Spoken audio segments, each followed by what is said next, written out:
After I finished middle school in China, I moved to the US by myself and I attended this Catholic high school. So almost everyone in my class are white and there are three other Asian kids and that's it. It wasn't until 6 years old in first grade I moved to Birmingham, Alabama, and people started asking me, why are your eyes smaller? Which, like, my eyes aren't even really small, but they're like, oh, pulling back their eyes, stretching it out, and like calling me Asian. And even at a very young age, I felt othered. So when I first came to America with my mom, single parent, we have a family business where we basically distribute baked goods like breads to supermarkets like Walmart, Target.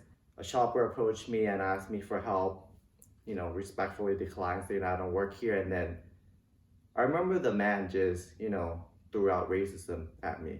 And I remember him saying something bad, Asian. That didn't feel good, right? Like that had nothing to do, my race had nothing to do with it. I always thought that people would associate certain race with certain racial stereotypes. So for example, I am Asian and they would know that I must be good at math. And when I was a teenager, I really wanted to fit in at the time. So sometimes I would even pretend, hey, I don't know how to do this math problem, so I would become more like one of you. And I think for any human being, by trying to be someone that you're not for like an extended period of time, like you wouldn't feel at ease. So I worked in a predominantly white male industry. I had a lot of trouble connecting with my coworkers. These people would be the ones writing your reviews, recommending you for promotions. So I felt it was a little bit more difficult for me to work my way up the ladder. And for someone who's in a minority and also a woman, you have to constantly be perfect so that people don't doubt your credibility. Sometimes it's funny, I'll like feel my skull and I'm like, there's a skeleton in there. And at the core, everyone has the same exact, organs and skeleton, but it's interesting how we can identify so differently.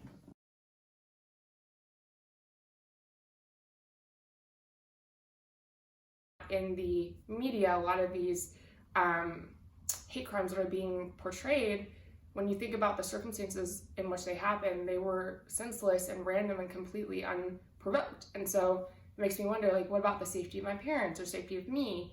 I felt a sense of lack of safety, and I think just a lot more aware of my surroundings, being even in broad daylight and not really knowing, if a stranger who's passing by me is a good person or not.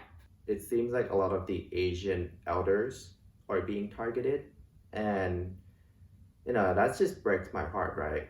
I've always been raised to respect the elders, especially in the Asian communities.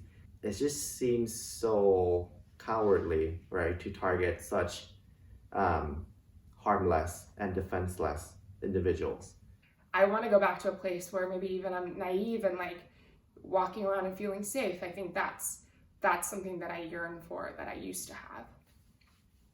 Coming here with nothing, safety, I think, is the number one issue. And if you kind of take a stance and speak your mind, sometimes, that could be threatened. From my parents, they are very much of the belief that if you put your head down and you work hard, good things will come to you. I think inherently that's fine if the world is fair, but people have biases and stereotypes, and they don't treat everyone fairly. My mom is a single mom, so coming to this new country, right, escaping kind of the bad past experience that she had, it's almost survival, right? Where if she doesn't work hard, and if I don't work hard, and if my brother doesn't work hard, it's almost like, are we really creating a future that we can be proud of, where it's going to be better than where we came from, right? Otherwise, why did we come here in the first place? Not having the capacity to worry about how other people are being treated because like you're so worried about the survival of yourself and your family. That pressure to make it work was so high that it just had to be done, whatever it takes. And I think that's a big difference between their generation and mine. Seeing the violence, especially nowadays, there's a very strong sense of like, this is wrong, and I have the capacity to correct it in some way or form.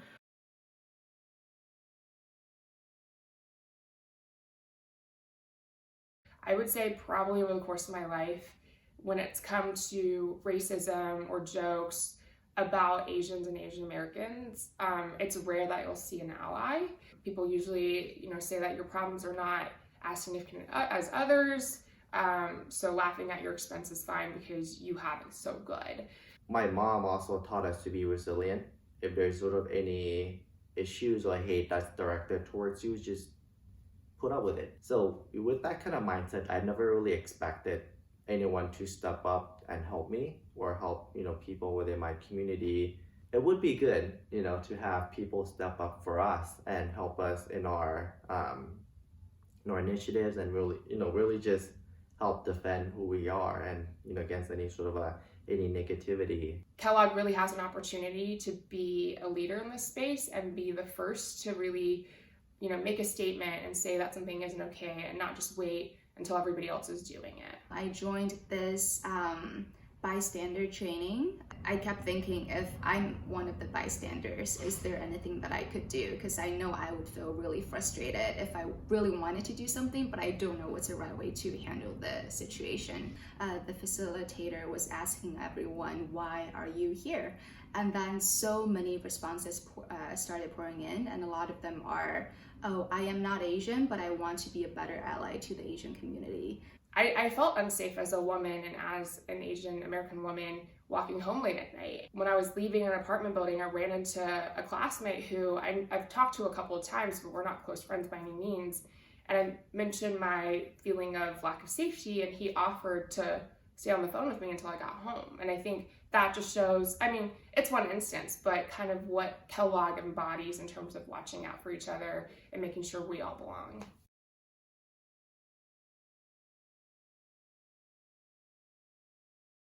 Your Kellogg experience will be like, pick your own adventure, embrace and be receptive to new information, and be willing to share your own experiences and be willing to listen to others about their own experiences.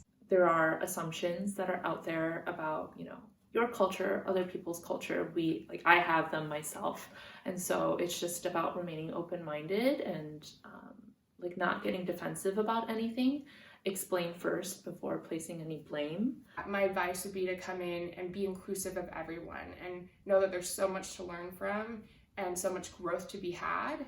I think there will be times where everybody struggles. I don't think it's talked about enough where, coming to Kellogg is an amazing opportunity. You're gonna meet so many great people and have so many memories, but you're also gonna have some lows too. And I think, the weather has something to do with it, recruiting has something to do with it, but it's also, there's going to be a lot of relational aspects where you wonder, who are my close people and who are the groups that I belong to?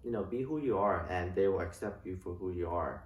Kellogg is, a vibrant community. You will find people who accept you for who you are and respect your differences in a way that, you feel comfortable with.